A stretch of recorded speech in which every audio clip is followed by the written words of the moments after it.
आशिकाना मिजाज के साथी आशिकाना कव्वाली का आनंद लेंगे। जो आध्यात्म के साथी हैं अध्यात्म का आनंद लेंगे। आशिक माशूका से कहता है तोहरा जैसन हैंडसम हीरो कहवा पाइबो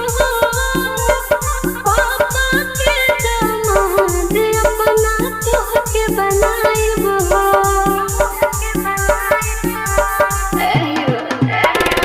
तोहरा जैसन हैंडसम हीरो कहवा पाइबो पापा के दामाद अपना तोहके बनाइबो भोल चोरी है पोटीदार भोल चोरी है पोटीदार अरे कौन कर दौबा हमनी के जोड़ी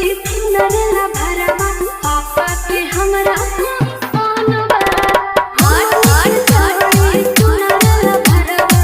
पापा के हमरा सोनबा डीजे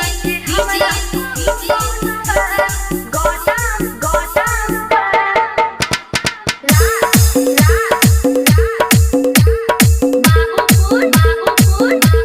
गोरे गोरे मुखड़ा पे काला काला दाढ़िया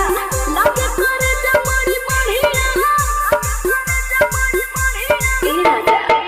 अपना दिल के पिंजरा में बंद करो हमके बीबी बना देना पसंद करो अरे दिए मोरे के तोहरा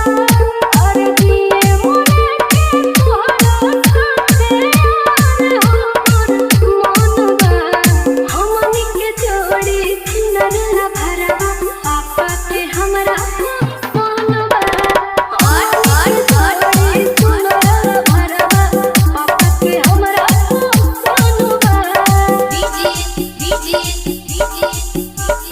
गोटा गोटा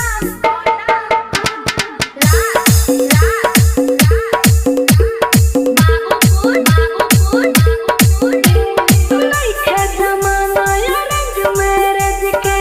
ओसे न मैरिज कर मारे मन के सोइला दिल चोरी मन भागेला बस तोहरे ओरी अरे भाड़ में जाए जमाना अरे भाड़ में जाए जमाना यहाँ के के कहूँगा हमनी के जोड़ी नरला भरवा पापा के हमरा सोनबा हाथ हाथ जोड़ी नरला भरवा पापा के हमरा सोनबा राज